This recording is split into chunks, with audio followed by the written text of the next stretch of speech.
Okay, so tell us some tips from your blog about preventing us from getting screwed up about when staking. And yeah, let's do that. Sure, let's do it. So I don't remember exactly what I wrote. I just remember one day I was mad. I think someone around me had just gotten in like a bad situation backing someone. So I'll give you some prompts because I remember some things you wrote. okay.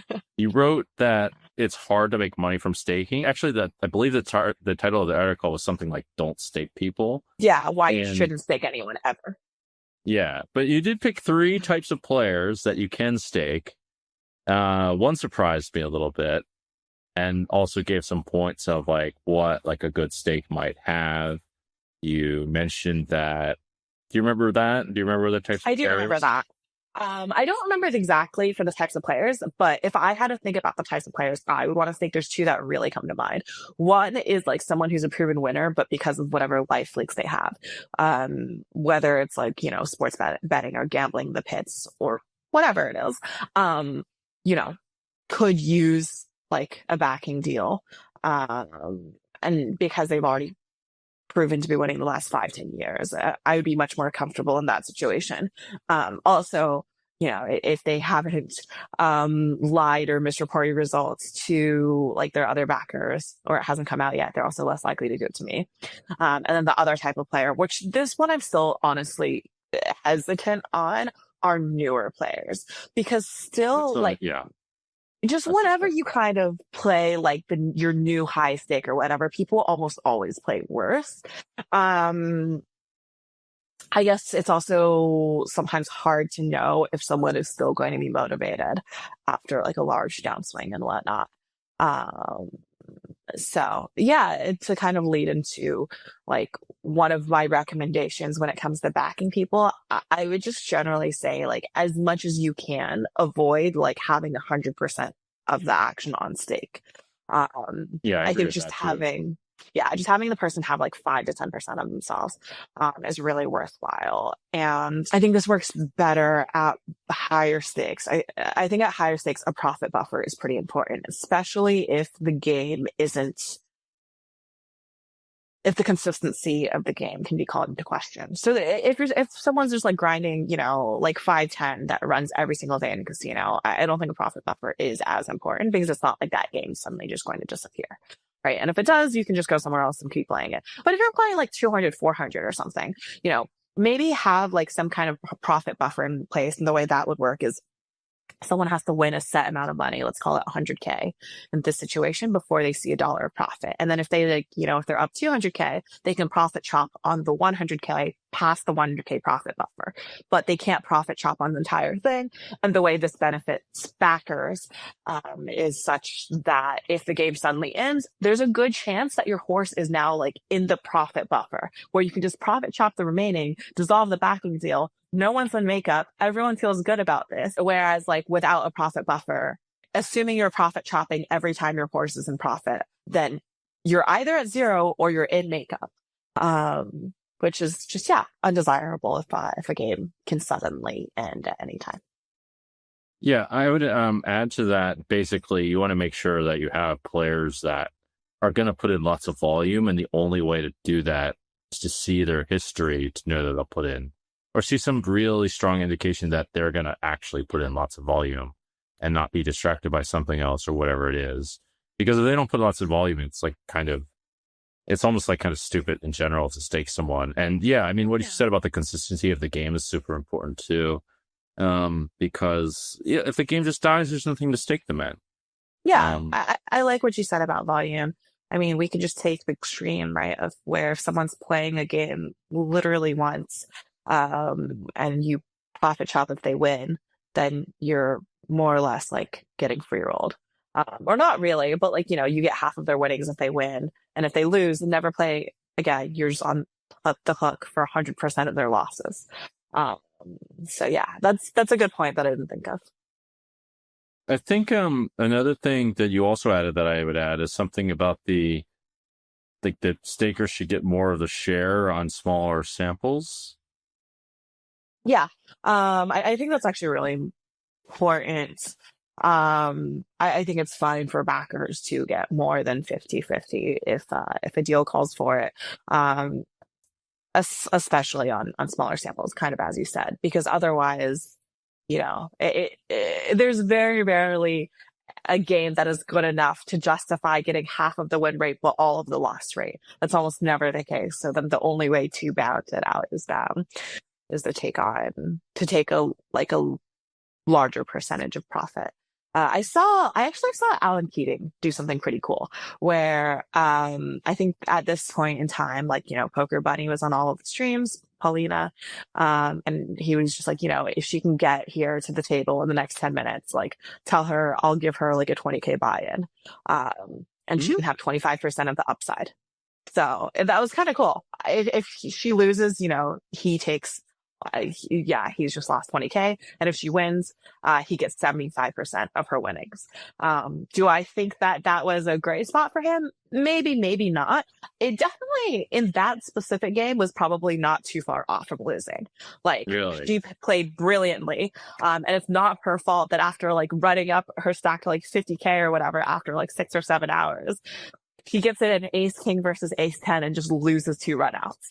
So, that was a rather sad anticlimactic end, or maybe climactic end to her session. But I do think just kind of the way he went in that, it was intelligent. I was thinking too, and this is something that I've incorporated actually in relatively recent deals that I've at least been privy to, is to have to in the beginning give most of the shares to the backer, but if someone still stays on, then at some point they get more and more of the shares. I think that should be the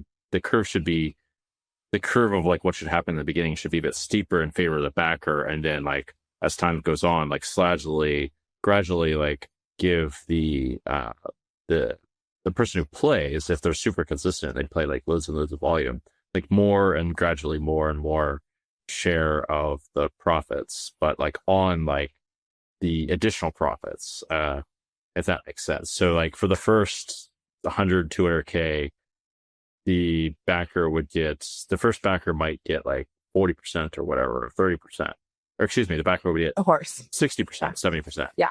And then for the, like the after 1 million or 2 million, where it's pretty clear that the players made money and they're going to keep winning, whatever the number is, then they get, 60, 70% of that, et cetera, et cetera. Because at some point, it's like the value of the stake goes down also for the person being staked if they're proven enough. But the value of it goes wildly up in the beginning because who knows what the fuck's going to happen. And it's like pretty speculative for the backer in the first place in the beginning. That makes perfect sense. In your deal, would they be getting a larger percentage even like after profit chopping the first, let's just say 200K or whatever it is? Like they wouldn't have to leave the money on stake theoretically, would they? So they'd get a larger percent of the profit chop after the 200K. So on the first 200K, they would get whatever it is, like 60%, 40% or whatever. And then on the next 200K, I mean, ideally there should be some kind of graph for this if someone had solved staking. I see. But they would be able to profit chop the 200K. Like they would take 80, you would take 120. The number of like for the stake would technically reset to 0. And then they would have a larger, maybe now they have 50% themselves. Is that how it would work? It wouldn't, yeah, I guess you could say that. It wouldn't, okay. I mean, it would, if stuff they lost part back, it would have to resort to the typical model, but I guess you can look at it like that. Okay. Because I've seen some backers do it in a way where it's like, let's say on the first 100K, it's like a 70-30 split. 70% goes to the backer, 30% goes to the horse. And then the next 100K is like 60-40. But the caveat is that the horse can't actually profit chop the first 100, which like that makes a pretty big difference. Yeah. I mean, having to leave that money on stake in order to get a larger percentage of your winnings, that's not something I've ever gotten. I've seen enough people do it. I think this is, I think I remember hearing that this was like kind of baked into Landon's deal when he was getting backed. But yeah, I think just like generally speaking, horses undervalue the value that their backers provide. So yeah, I think like just the more ways the backer can kind of like protect themselves and make sure that their interests are looked out for, the better. I think that's especially true when they're winning in the beginning, and tournaments. I've seen it. It's like, oh, like I'm such a great player, blah blah blah. Yeah, they think they're like God's gift when they're winning or whatever. It's like they think like I think it's so important, and I've kind of always felt this way whenever I've sold. First off, I'm like never upset about like winning and selling. It's just like great, now we all get to win. And secondly, it's like oftentimes like if I had to take 100% of myself, I wouldn't even be there. So like having a percentage of some pie is better than having 100% of no pie.